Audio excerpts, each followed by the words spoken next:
My favorite technique for lengthening the spine is to mobilize the thoracic spine.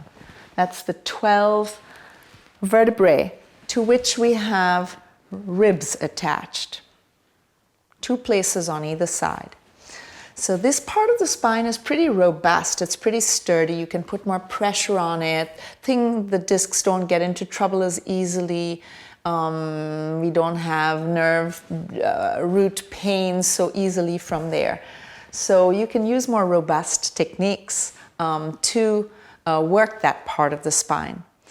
It's also a part that gets curved because we tend to work in front of us on a computer or bending poorly.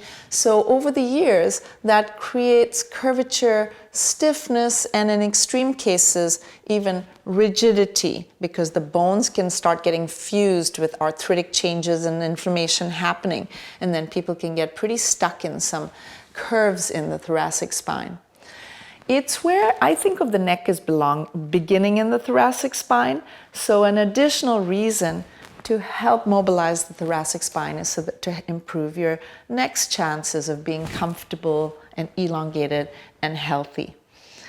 So my favorite way to mobilize the thoracic spine is using a roller. And I'm going to first show you basic technique. You begin sitting in front of your roller, and the roller would best like to have a very hard core, and this one has PVC on the inside, PVC piping, and then it has some styrofoam on the outside, and you can get these online in different places.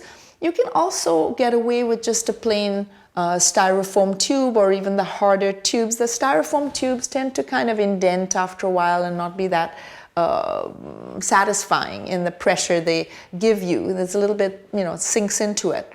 The harder ones are okay. It can all work.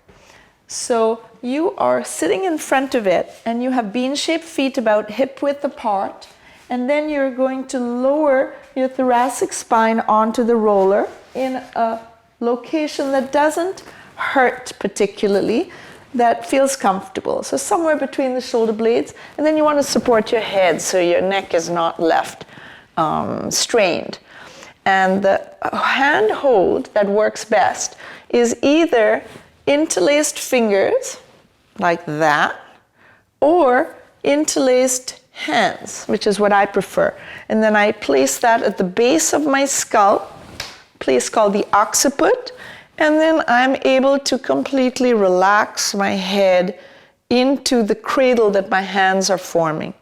And you want to check that your neck muscles are really relaxed. You don't want to feel those sternocleidomastoid muscles all kind of stuck out there from straining. It helps to have the elbows fairly close in because that facilitates the shoulder blades lying flat, so they're not sticking out and digging into the roller and preventing contact with your back muscles. So we've got head relaxed, shoulder blades kind of flat, and so the pressure is on the tissues around the spine. And now we'd like to make sure that our back is a good shape.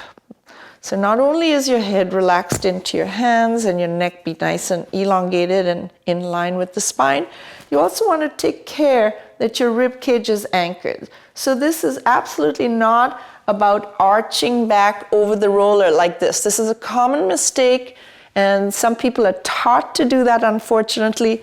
We do not want to encourage a sway in our back. We're keeping the rib cage anchored at all times. We also would like the pelvis to be anteverted.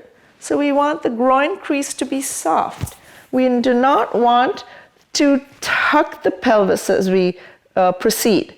So we're leaving this soft, we're leaving this anchored, we're leaving the head relaxed in the hands, and now we're pressing on the heels to slowly, deliberately raise up the hips.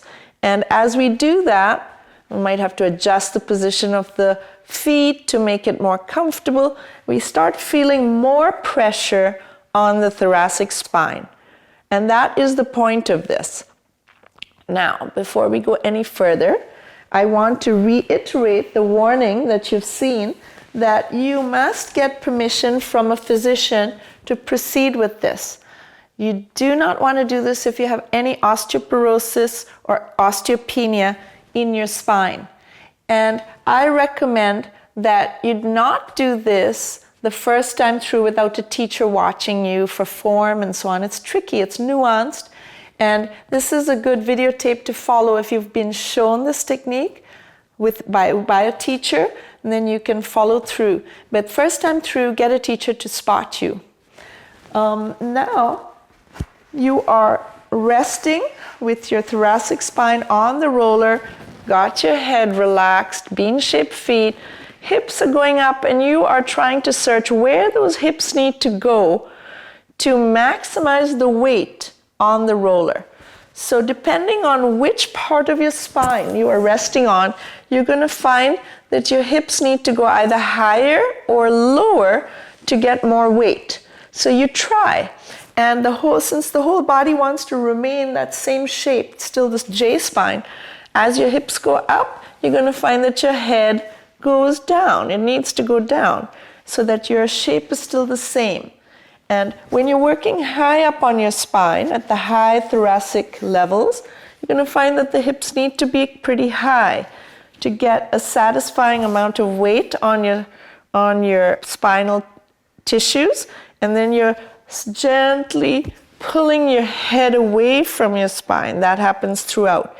As you roll down, you're going to find that your hips want to come down, and that gives you the best amount of weighting onto the point of contact. Your head comes up, your upper body comes up.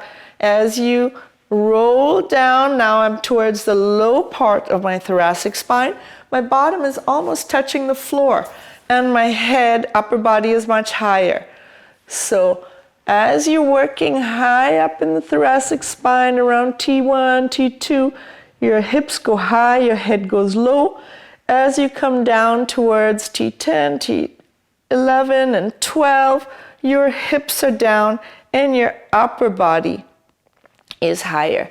And you can do broad sweeps like that, or you can just work on one or two vertebrae that you feel are a little bit stuck, and just kind of giving yourself a good, satisfying massage, and all the time trying to be sensitive to where the hips need to be and the upper body needs to be, allowing for an even shape in your spine and a good amount of pressure on the muscles and tissues around your spine. So in this way, you can kind of satisfy yourself, and you might get little pops, and as you know, the muscles get massaged, and your spine finds its way home, and that is fine. It's not the point of it.